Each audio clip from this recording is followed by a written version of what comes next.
अपामार्जनस्तोत्रम्। दालभ्य उवाच भगवन् प्राणिनः सर्वे विषरोगाद्युपद्रवैः दुष्टग्रहोपघातैश्च सर्वकालमुपद्रुताः आभिचारिककृत्याभिस्पर्शरोगैश्च दारुणैः सदा सम्पीड्यमानास्ते तिष्ठन्ति मुनिसत्तम येन कर्म विपाकेन ग्रहरोगाद्युपद्रवाः न भवन्ति नृणान्तन्मे यथावद्वक्तुमर्हसि। पुलस्त्य उवाच जनार्दनं भूतपतिं जगद्गुरुं स्मरन्मनुष्यः सततं महामुने दुष्टान्यशेषाण्यपहन्ति सद्यो निःशेषकार्याणि च साधु साधयेत् व्रतोपवासैर्यैर्विष्णुर्नान्यजन्मनितोषितः तेन रामुनिशार्दूलग्रहरोगादिभागिनः यैर्न तत्प्रवणं चित्तं सर्वदेव नरैः कृतं विषग्रहज्वराणान्ते मनुष्यादाल्भ्यभागिनः आरोग्यं परमामृद्धिं मनसा यद्यदिच्छति तत्तदाप्नोत्यसन्दिग्धं परत्राच्युततोषकृत नाधीन प्राप्नोति न व्याधिन्न विषग्रहबन्धनं कृत्यास्पर्शभयं वापि तोषिते मधुसूदने सर्वदुष्टशमस्तस्य सौम्यास्तस्य सदाग्रहाः देवानामप्यधृष्योऽसौ तुष्टो यस्य जनार्दनः यः समः सर्वभूतेषु यथात्मनि तथा परे उपवासादिना येन तोषितो मधुसूदनः तोषिते तत्र जायन्ते नराः पूर्णमनोरथाः अरोगाः सुखिनो भोगान् भोक्तारो मुनिसत्तम न तेषां शत्रवो नैव स्पर्शरोगाभिचारिकं ग्रहरोगादिकं वापि पापकार्यं न विद्यते अव्याहतानि कृष्णस्य चक्रादीन्यायुधानि च रक्षन्ति सकलापदभ्यो येन विष्णुरुपासितः अनाराधितगोविन्दा येन दुःखभागिनः दालभ्य उवाच अनाराधितगोविन्दा येन दुःखभागिनः तेषां दुःखाभिभूतानां यत्कर्तव्यं दयालुभिः पश्यद्भिः सर्वभूतस्थं वासुदेवं महामुने समदृष्ट्या ऋषिकेशं तन्मे ब्रूह्य विशेषतः। पुलस्त्य उवाच तद्वक्ष्यामि मुनिश्रेष्ठ समाहितमनाः शृणु रोगदोषहरन्नॄणामुरुपापप्रणाशनं सौवर्णं रजतं ताम्रं मृण्मयं वा नवं मृढम् अव्रणं कलशं शुद्धं स्थापयेत् तण्डुलोपरि तत्रोदकं समानीय शुद्धं निर्मलमेव च एकं शतं कुशान् साग्रान् स्थापयेत् कलशोपरि विरिञ्चिना सहोत्पन्न परमेष्ठी निसर्गज नुद सर्वाणि पापानि दर्भस्वस्तिकरो भव कुशमूले स्थितो ब्रह्मा कुशमध्ये जनार्दनः कुशाग्रे शङ्करं विद्यात्रयो देवाः कुशे स्थिताः गृहीत्वा तु समूलाग्रान् कुशान् शुद्धानुपस्पृशेत् मार्जयेत् सर्वगात्राणि कुशाग्रैर्दाल्भ्यशान्तिकृत शरीरे यस्य तिष्ठन्ति कुशोत्था जलबिन्दवः नश्यन्ति तस्य पापानि गरुडेनेव पन्नगाः विष्णुभक्तो विशेषेण शुचिस्तद्गतमानसः रोगग्रहविशार्तानां कुर्याच्छान्तिमिमां शुभां वराहं नारसिंहं च वामनं विष्णुमेव च ध्यात्वा समाहितो भूत्वा दिक्षु नामानि विन्यसेत् नारसिंहं समभ्यर्च्य शुचौ देशे कुशासने दिग्रक्षाञ्च ततः कुर्याद् विष्णुभक्तः समाहितः मन्त्रैरेतैर्यथालिङ्गं कुर्याद्दिग्बन्धमादितः पूर्वे नारायणः पातु वारिजाक्षस्तु दक्षिणे प्रद्युम्नः पश्चिमे पातु वामदेवस्तथोत्तरे ईशान्यां वामनश्चैव तथाग्नेयां जनार्दनः नैरृत्यां पद्मनाभश्च वायव्याञ्चैव माधवः ऊर्ध्वङ्गो वर्धनो देवो ह्यधरायां त्रिविक्रमः एताभ्यो दशदिग्भ्यस्तु सर्वतः पातु केशवः जले रक्षतु वाराः स्थले रक्षतु वामनः अटव्यान्नारसिंहश्च सर्वतः पातु केशवः एवं कृत्वा तु दिग्बन्धं विष्णुं सर्वत्र संस्मरेत् अव्यग्रचित्तः कुर्वीत न्यासकर्म यथाविधि अङ्गुष्ठाग्रे तु गोविन्दन्तर्जन्यान् तु महीधरं मध्यमायां हृषीकेशमनामिक्यां त्रिविक्रमं कनिष्ठिक्यान्यसेद्विष्णुं करमध्ये तु माधवं हृन्मध्ये चिन्तयेद्देवं परमात्मानमीश्वरं नृसिंहं मणिबन्धे च करपृष्ठे जनार्दनं कृते च वैष्णवेन्यासे सर्वपापैः प्रमुच्यते एवन्यासङ्करे कृत्वा पश्चादङ्गेषु विन्यसेत् शिखायां केशवन्यस्य मूर्ध्नि नारायणं न्यसेत् ललाटे माधवन्यस्य गोविन्दं तु भ्रुवोर्न्यसेत् चक्षुर्मध्ये न्यसेद्विष्णुं श्रवणे मधुसूदनं त्रिविक्रमं कपोले तु वामनं कर्णमूलयोः नासारन्ध्रद्वये चैव श्रीधरं कल्पयेद्बुधः उत्तरोष्ठे ऋषिकेशं पद्मनाभं तथाधरे दामोदरं दन्तपङ्क्तौ वाराहं चुबुके तथा जिह्वायां वासुदेवं च तालौ तु गरुडध्वजं वैकुण्ठं कण्ठमध्ये तु ह्यनन्तं नासिकोपरि दक्षिणे तु भुजे विप्रविन्यसेत् पुरुषोत्तमं वामे भुजे महाभागं राघवं हृदि विन्यसेत् हरिन्नाभौ तु विन्यस्य स्तनयोः पीतवाससं पीताम्बरं सर्वतनौ हरिन्नाभ्यां तु विन्यसेत् करे तु दक्षिणे विप्र ततः सङ्कर्षणं न्यसेत् वामे रिपुहरं विद्यात् कटिमध्ये पराजितं पृष्ठे क्षितिधरं विद्यादच्युतं स्कन्धयोर्द्वयोः वक्षस्थले माधवं तु कुक्षोश्च योगशायिनं योगीशं दक्षिणे पार्श्वे वामपार्श्वे श्रियःपतिम् आन्त्रेषु वासुदेवं च गुदमध्ये व्ययन्यसेत् स्वयंभुवं मेढ्रमध्ये ह्युर्वोश्चैव गदाधरं जानुमध्ये चक्रधरं जङ्घयोरच्युतं न्यसेत् पादयोः पुष्कराक्षं च सर्वतो विश्वरूपिणं गुल्फयोर्नारसिंहं च पादपृष्ठे मितौजसम् अङ्गुल्यां श्रीधरन्यस्य पद्माक्षं सर्वसन्धिषु नखेषु माधवन्यस्य न्यसेद् पादतलेच्युतं रोमकूपे गुडाकेशं कृष्णं रक्तास्थिमज्जसु मनोबुद्धिरहङ्कारचित्तेऽन्यस्य जनार्दनम् आपादमस्तकं चैव प्रद्युम्नं कल्पयेद्बुधः पूजाकाले तु देवस्य स्नानकाले तथैव च होमारम्भे च कर्तव्यं त्रिसन्ध्यासु च नित्यशः एवन्यासविधिं कृत्वा स्वयं नारायणो भवेत् तनुर्विष्णुमयी तस्य यावत् किञ्चिन्न भाषते एवन्यासविधिं कृत्वा यत्कार्यं शृणु तद्विज पादमूले तु देवस्य शङ्खं विन्यस्य निर्मलं वनमालां हृदिन्यस्य सर्वदेवाभिपूजितां गदां वक्षस्थलेऽन्यस्य चक्रं विन्यस्य पृष्ठतः श्रीवत्साङ्कन्यसेद्मूर्ध्नि पञ्चाङ्गं कवचन्यसेत् ह्रीं नमो भगवते विष्णवे केशवाय सर्वक्लेशापहर्त्रे हृदयाय नमः ह्रीं नमो भगवते विष्णवे केशवाय सर्वक्लेशापहर्त्रे शिरसे नमः ह्रीं नमो भगवते विष्णवे केशवाय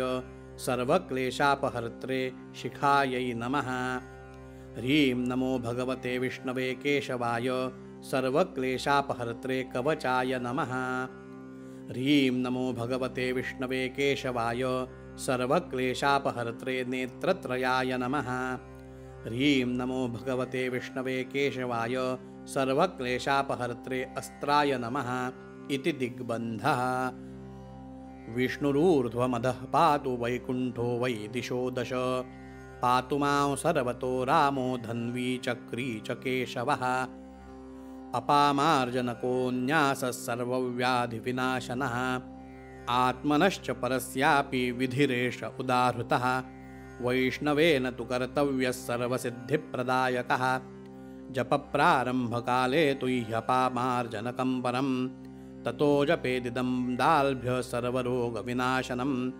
आयुरारोग्यमैश्वर्यं ज्ञानविद्वत्फलं लभेत् यद्यच्छुभतरं लोके तत्सर्वं प्राप्नुयान्नरः अभयं सर्वभूतेभ्यो विष्णुलोकं स गच्छति अस्य श्री अपामार्जनस्तोत्रमन्त्रस्य पुलस्त्यो भगवान् ऋषिः अनुष्टुप्तृष्टुबृहत्यश्छन्दांसि श्रीवराहो नृसिंहो वामनो विष्णुर्देवता हरयजमानस्य दुरितम् इति बीजम् अच्युतानन्तगोविन्देति शक्तिः तप्तहाटककेशान्तेति कीलकं ज्वलत्पावकलोचनेति कवचं वज्रायुधनखस्पर्शेति व्यापकम् हां हां हुं हुं फट् इत्यस्त्रं मम यजमानस्य ज्वर सन्निपातादिपीडाशमनार्थम् अपामार्जनस्तोत्रजपे विनियोगः।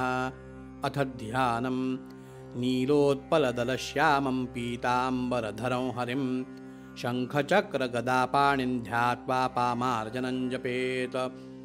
बृहत्तनुं बृहद्गात्रं बृहद्दंष्ट्रं सुशोभनं समस्तवेदवेदाङ्गं युक्ताङ्गैर्भूषणैर्युतम् उद्धृत्य भूमिं पातालाद्धस्ताभ्यामुपगृह्य च आलिङ्ग्य भूमिं शिरसा मूर्ध्नि जिघ्रन्तमच्युतं रत्नवैडूर्यमुक्ताभिर्भूषणैरुपशोभितं पीताम्बरधरं देवं शुक्लमाल्यानुलेपनं त्रयस्त्रिंशत्कोटिदेवैः स्तूयमानं मुदान्वितं ऋषिभिः सनकाद्यैश्च स्तूयमानं दिवानिशं नृत्यद्भिरप्सरोभिश्च गीयमानं च किन्नरैः इत्थं ध्यात्वा तथात्मानं जपेन्नित्यमतन्द्रितः सुवर्णमण्डपान्तस्थं पद्मं ध्यायेत् सकेसरं सकर्णिकैर्दलैश्चैवह्यष्टाभिः परिशोभितं कलङ्करहितं देवं पूर्णचन्द्रार्बुदप्रभं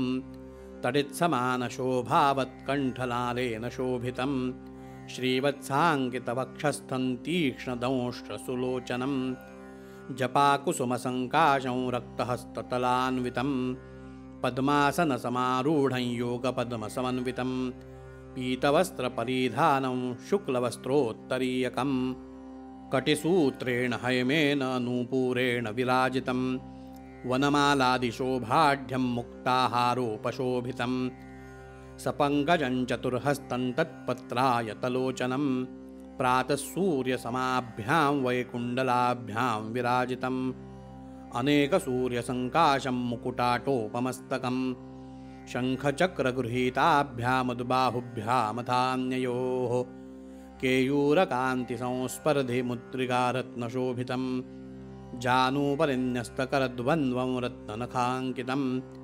जङ्घाभरणसंस्पर्धि विस्फूर्जत्कङ्कणत्विषं चतुर्थी चन्द्रसङ्काशं सुदंष्ट्रं मुखपङ्कजं मुक्ताफलाभसुमहद्दन्तावलिविराजितं चम्पकाकुसुमाभञ्च सुनासामुखपङ्कजम् अतिरक्तोष्ठवदनं व्यात्तास्यमतिभीषणं वामाङ्कस्थश्रियायुक्तं शान्तिदां तुङ्गरोहिणीम् अर्हणीं चक्रपादां च सुनासां शुभलक्षणां शुभ्रूं सुकेशीं सुश्रोणीं सुभुजां द्विभुजाननां सुप्रतिष्ठां शुभ्रदन्तीं चतुर्हस्तां विचिन्तयेत् दुकूलां चैव चार्वङ्गीं हरिणीं सर्वकामदां तप्तकाञ्चनसङ्काशां सर्वाभरणभूषितां सुवर्णकलशप्रख्यपीनोन्नतपयोधरां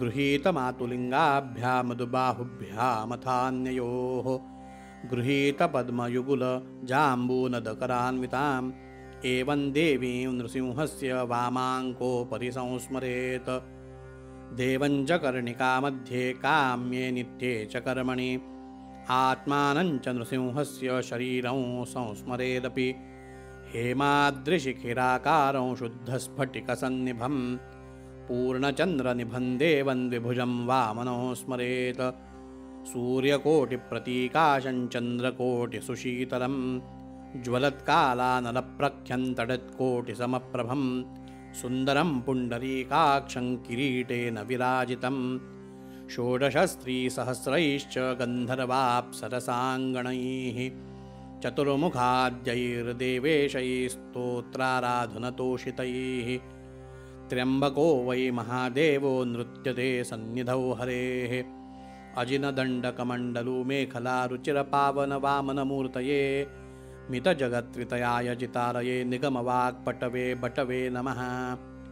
शान्तं पद्मासनस्थं सकलशशिनिभं श्रीपतिं कोमलाङ्गं हस्ते पीयूषकुम्भं दधियुतकवलं हस्तपद्मे दधानं पीतं वस्त्रं दधानं कटकमुकुटयोर्हारकेयूरमालां नानालङ्कारयुक्तं स्फटिकमणिनिभं वामनं नौमि नित्यम् अभ्रश्यामशुभ्रयज्ञोपवीति सत्कौपिनः पीतकृष्णाजिनश्रीः छत्रीदण्डी पुण्डरीकायताक्षः पायाद्देवो वामनो ब्रह्मचारी अतिसुविमलगात्रं रुक्मपात्रस्थमन्नं सुललितदधिखण्डं पाणिना दक्षिणेन कलशममृतपूर्णं वामहस्ते दधानं तरति सकलदुःखं वामनं भावयेद्यः क्षीरसागरकल्लोलसितरक्ततनूं शुभं मणिमुक्तामये रम्ये सकान्तं संस्थितं शुभं शुभ्रमेघविनिर्मुक्तं सुधासिक्तं सुसुन्दरम् एकनामानमात्मानं कृत्वा पामार्जनं जपेत। ह्रीं नमः परमार्थाय पुरुषाय महात्मने नमस्कृत्वा प्रवक्ष्यामि यत्तत्सिद्ध्यतु मे वचः। अरूपबहुरूपाय व्यापिने परमात्मने नमस्कृत्वा प्रवक्ष्यामि यत्तत्सिद्ध्यतु मे वचः। निष्कल्मषाय शुद्धाय ध्यातृपापहराय च नमस्कृत्वा प्रवक्ष्यामि यत्तत्सिद्ध्यतु मे वचः। नारायणाय देवाय विश्वेशायेश्वराय च नमस्कृत्वा प्रवक्ष्यामि यत्तत्सिद्ध्यतु मे वचः। सच्चिदानन्दरूपाय योगिने परमात्मने नमस्कृत्वा प्रवक्ष्यामि यत्तत्सिद्ध्यतु मे वचः। वराहाय नृसिंहाय वामनाय महात्मने नमस्कृत्वा प्रवक्ष्यामि यत्तत्सिद्ध्यतु मे वचः। गोविन्दपद्मनाभाय वासुदेवाय विष्णवे नमस्कृत्वा प्रवक्ष्यामि यत्तत्सिद्ध्यतु मे वचः। दामोदराय देवाय अनन्ताय महात्मने नमस्कृत्वा प्रवक्ष्यामि यत्तत्सिद्ध्यतु मे वचः। जनार्दनाय कृष्णाय उपेन्द्रश्रीधराय च नमस्कृत्वा प्रवक्ष्यामि यत्तत्सिद्ध्यतु मे वचः। त्रिविक्रमाय रामाय वैकुण्ठाय नराय च नमस्कृत्वा प्रवक्ष्यामि यत्तत्सिद्ध्यतु मे वचः। हिरण्यगर्भपतये हिरण्यकशिपुच्छिदे नमस्कृत्वा प्रवक्ष्यामि यत्तत्सिद्ध्यतु मे वचः। भक्तप्रियाय विभवे विश्वक्सेनाय शार्ङ्गिणे नमस्कृत्वा प्रवक्ष्यामि यत्तत्सिद्ध्यतु मे वचः। चक्रहस्ताय शूराय तार्क्ष्यपत्राय धीमते नमस्कृत्वा प्रवक्ष्यामि यत्तत्सिद्ध्यतु मे वचः। अधोक्षजाय दक्षाय मत्स्याय मधुसूदिने नमस्कृत्वा प्रवक्ष्यामि यत्तत्सिद्ध्यतु मे वचः। दैत्यादय उपेन्द्राय भूतानां जीवनाय च नमस्कृत्वा प्रवक्ष्यामि यत्तत्सिद्ध्यतु मे वचः। विष्टरश्रवसे तस्मै क्षीराम्भोनिधिशायिने नमस्कृत्वा प्रवक्ष्यामि यत्तत्सिद्ध्यतु मे वचः। नारसिंहमहोग्रेश तस्मै तुभ्यं नमो नमः। वराहेश नृसिंहेश वामनेश त्रिविक्रम हयग्रीवेश सर्वेश ऋषिकेश हराशुभम् अपराजितचक्राद्यैश्चतुर्भिः परमायुधैः अखण्डितानुभावैश्च सर्वदुःखहरो भव। हरयजमानस्य दुरितं दुष्कृतं दुरुपासितं मृत्युबाधार्तिभयदन्दुरिष्टस्य च यत्फलं परापध्यानसंस्थानं प्रयुक्तं चाभिकारिकं गरस्पर्शमहारोगप्रयुक्तं जरयत्वरं। कृष्णाय वासुदेवाय हरये परमात्मने प्रणतक्लेशनाशाय गोविन्दाय नमो नमः। हरये वासुदेवाय नमः कृष्णाय शार्ङ्गिणे नमः पुष्करनेत्राय केशवायादिचक्रिणे नमः कमलकिञ्जल्कपीतनिर्मलवाससे महाहवरिपुस्कन्धधृष्टरूपाय चक्रिणे दंष्ट्रोद्धृतक्षितिधृते त्रिमूर्तिपतये नमः। महायज्ञवराहाय शेषभोगोरुषायिने तप्तहाटककेशान्तज्ज्वलतपावकलोचन वज्रायुधनखस्पर्श दिव्यसिंह नमोऽस्तु ते। आधिव्याधिमहाभीति महादुःखनिवारण अपार नरसिंहेश दिव्यसिंह नमोऽस्तु ते। श्रीनृसिंहो दिव्यसिंहः सर्वारिष्टार्तिदुःखः एकवीरोद्भुतबलो मन्त्रयन्त्रैकभञ्जनः सर्वत्र रक्षमान्नाथ भयेभ्यश्चाग्निलोचन प्रसादात्तव देवेश नमांहिंसतु हिंसकाः तीक्ष्णैर्नखाग्रैर्यमुरो विदार्यत्रात्वासुरान् दैत्यपतिं जघान सुदर्शनं पद्मगदाञ्च शङ्खं बिभ्रन् नृसिंहोऽस्तु ममाभयाय काश्यपायातिह्रस्वाय ऋग्यजुस्सामरूपिणे तुभ्यं वामनरूपाय क्रमतेगान्नमो नमः वराहाशेषदुष्टानि सर्वपापफलानि वै मर्दमर्दमहादंष्ट्रमर्दमर्दमहीधर नारसिंहकरालास्य दन्तप्रान्तनखोज्ज्वल भञ्ज भञ्ज निनादेन दुष्टान्यस्यार्तिनाशन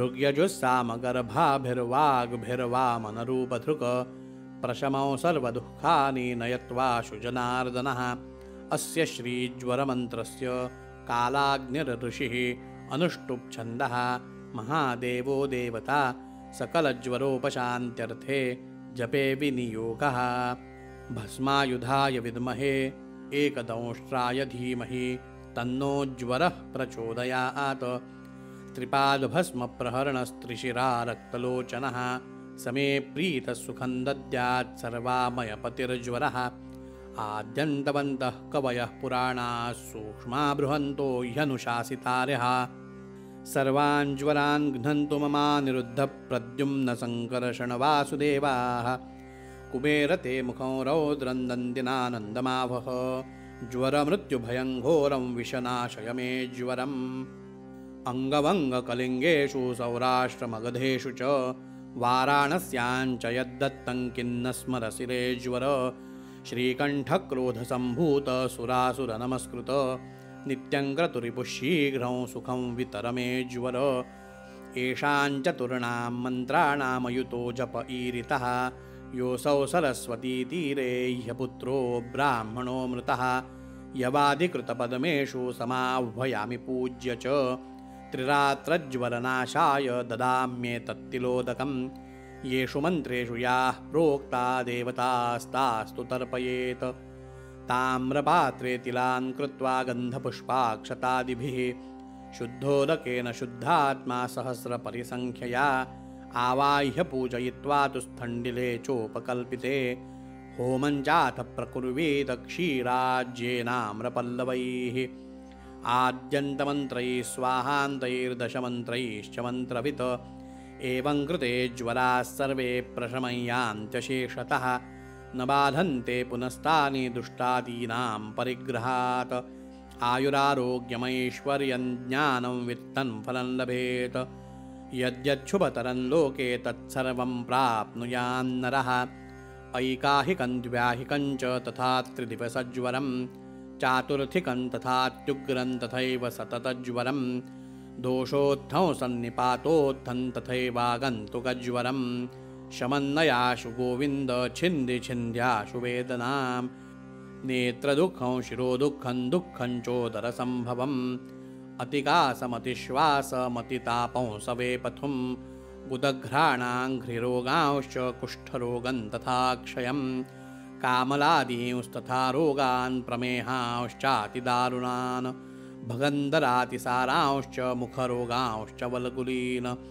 चित्रादीन्नखरोगांश्च त्वगस्थ्यन्तर्बहिस्थितान् अश्मरीमूत्रकुच्छ्रांश्च रोगानन्यांश्च दारुणान् ये वातप्रभवा रोगा ये च पित्तसमुद्भवाः कफोद्भवाश्च ये रोगा ये चान्ये सान्निपातिकाः आगन्तुकाश्च ये रोगा लूता विस्फोटकादयः ते सर्वे प्रशमय्यान्तु वासुदेवमपार्जिताः विलयं यातु ते सर्वे विष्णोरुच्चारणेन तु क्षयं गच्छन्त्वशेषास्ते चक्रेणाभिहता हरेः अच्युतानन्तगोविन्द नामोच्चारणभेषजात् नश्यन्ति सकलारोगाः सत्यं सत्यं वदाम्यहम् अच्युतेति मनः पूतमनन्तेति वचस्तथा गोविन्देति तनुः पूता त्वज्ञाता ज्ञानपातकैः अच्युतानन्तगोविन्द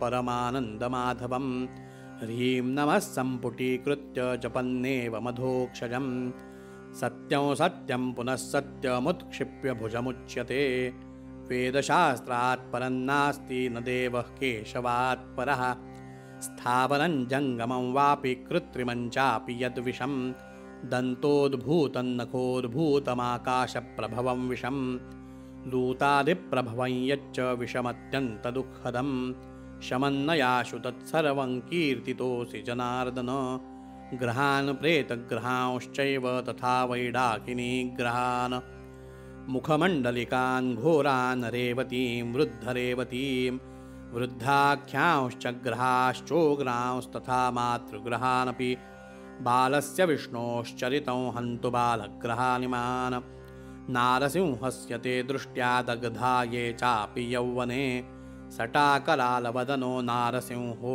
महाबलः ग्रहानशेषान् सर्वेषां खादखादाग्निलोचन वृद्धानां ये ग्रहाः केचिद्ये च बालग्रहाः क्वचित् नारसिंहमहासिंहज्ज्वालामालोज्ज्वलानन अमीशान् देवदेवेश धनुर्ग्रहणमोक्षणात् ये रोगा ये महोत्पाता यद्विषं ये महाग्रहाः अत्यन्तपातसम्भूता ये कौटिल्यसमुद्भवाः यानि चक्रूरभूतानि ग्रहपीडाश्च दारुणाः शस्त्रक्षतेषु ये दोषाज्ज्वालागर्दभकादयः यानि चान्यानि भूतानि प्राणिपीडाकराणि वै तानि सर्वाणि सर्वात्मन् परमात्मन् जनार्दन किञ्चिद्रूपं समस्थाय वासुदेवाशु नाशय क्षिप्तुवासुदर्शनं चक्रं ज्वालामालातिभीषणं सर्वदुःखोपशमनं कुरु देव पराच्युत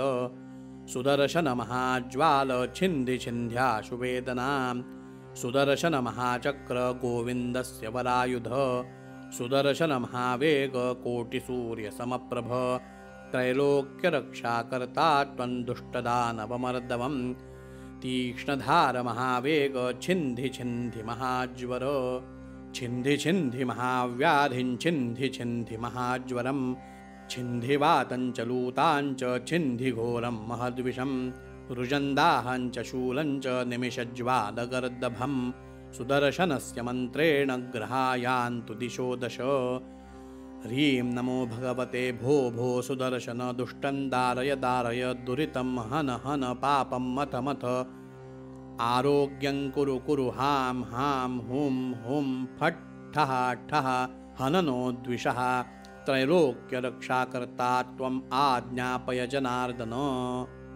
ह्रीं नमो भगवते भो भो सुदर्शन चक्रायुधाय महाशस्त्रास्त्रराजाय भूतेभ्यो भयन्नाशय नाशय छिन्धि छिन्धि परमन्त्रान् परयन्त्रान् परतन्त्रान् जारणमारणादि छेदय छेदय हुं फट् नमः ह्रीं नमो भगवते गरुडध्वजाय एह्येहि सर्वज्वरभयं चक्रेण छिन्धि छिन्धि भिन्धि भिन्धि मुद्गरशङ्खचक्रगदापद्मखड्गैः सर्वज्वरभयं हर हर नाशय नाशय मामामरणमचिरेण रक्ष रक्षाकर्ता त्वम् आज्ञापय जनार्दन हुं फट् नमः ह्रीं त्रौं ह्रौं सुदर्शनमहायन्त्रराज धग धग नितान्त भयङ्करान् छिन्धि छिन्धि भिन्धि भिन्धि विदारय विदारय परमन्त्रान् परतन्त्रान् अभिचारान् ग्रासय परमन्त्राणि दुष्टचेटककर्ण मारी महामारी ग्रहवेतालपिशाच्च भूतप्रेतादीन् भक्षय भक्षय सर्वभूतानि त्रासय त्रासय नमः ह्रीं अचक्राय विचक्राय सुचक्राय असुरान्तकचक्राय सर्वलोकरक्षणाय चक्राय सुदर्शनाय अस्त्रराजाय हुं फट् नमः सर्वदुष्टानि रक्षांसि क्षयं यातु विभीषया प्राच्यां रक्ष प्रतीच्याञ्च दक्षिणोत्तरयोस्तथा ईशान्ये च तथाग्नेयान्नैरृत्याञ्च महादिशं वायव्यां सर्वभूतेभ्यः सदा रक्षां करोत्वसौ रक्षां करोतु सर्वत्र श्रीनृसिंहस्वगर्जितैः भुवि दिव्यन्तरिक्षे च पार्श्वतः पृष्ठतोऽग्रतः व्याघ्रसिंहवराहेषु अग्निचोरभयेषु च रक्षां करोतु भगवान् बहुरूपी जनार्दनः। यथा विष्णुर्जगत्सर्वं सदेवासुरमानुषं तेन सत्येन सकलं दुष्टमस्य प्रशाम्यतु। यथा विष्णौ स्मृते सद्यः क्षयं यातीह पातकं तेन सत्येन सकलं दुष्टमस्य प्रशाम्यतु। यथा यज्ञेश्वरो विष्णुर्वेदान्तेष्वपि गीयते तेन सत्येन सकलं दुष्टमस्य प्रशाम्यतु। परमात्मा यथा विष्णुर्वेदान्तेष्वपि गीयते तेन सत्येन सकलं दुष्टमस्य प्रशाम्यतु। यथा योगेश्वरो विष्णुर्वेदान्तेष्वपि गीयते तेन सत्येन सकलं दुष्टमस्य प्रशाम्यतु। शान्तिरस्तु शुभं चास्तु प्रणश्यत्वसुखं च यत् वासुदेव शरीरोत्थैः कुशैः सम्मार्जितो मया अपामार्जन गोविन्दो नरनारायणः सदा ममास्तु सर्वदुःखानां प्रशमो वचनाद्धरेः। शान्ताः समस्तरोगास्ते ग्रहाः सर्वे विषाणि च भूतानि प्रशमय्यान्तु संस्मृते मधुसूदने। एतत् समस्तलोकेषु भूतग्रहभयेषु च अपामार्जनकं शस्त्रं विष्णोर्नामाभिमन्त्रितम्। यथा चक्रायुधं विष्णोर्यथा शूलं हरस्य च यथा वज्रं सुरेन्द्रस्य तथा विप्रकरे कुशाः। एते कुशा विष्णुशरीरसम्भवा जनार्दनाग्रे स्वयमेव चागताः। हतं मया दुष्टमशेषमस्य स्वस्थो भवत्वेषवचो यथा हरेः। शान्तिरस्तु शिवं चास्तु दुष्टमस्य प्रशाम्यतु। यदस्य दुरितं किञ्चित् तत्क्षिप्तं लवणार्णवे स्वास्थ्यमस्य सदैवास्तु ऋषिकेशस्य कीर्तनात्। यत एवागतं पापं तत्रैव प्रतिगच्छतु।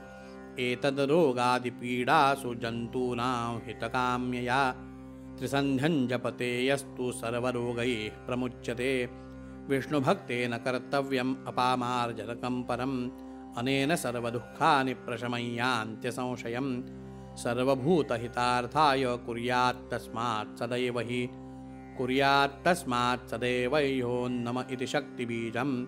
य इदं धारयेद्विद्वान् श्रद्धाभक्तिसमन्वितः ग्रहांस्तन्नोपसर्पन्ति न रोगा न च राक्षसाः। धन्यो यशस्वी शत्रुघ्नस्तवोऽयं मुनिसत्तम पठतां शृण्वतां चापि ददाति परमाङ्गतिं। स्तोत्रराजमिदं नाम अपामार्जनकं हरेः। विष्णुभक्तेन कर्तव्यं ब्रह्महत्याविनाशनं।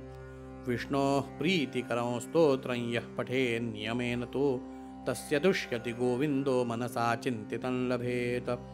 जन्मकोटिकृतं पापं पठनादेव नश्यति गोसहस्रफलं तस्य परं पदमवाप्नुयात्। दाल्भो नाम महाभागः पुलस्त्यो ब्रह्मनन्दनः तयोः संवादसम्भूतम् अपामार्जनकं परम् इति श्रीविष्णुधर्मोत्तरपुराणे दाल्भ्यपुलस्त्यसंवादे अपामार्जनौ स्तोत्रम्। श्रीकृष्णार्पणमस्तु।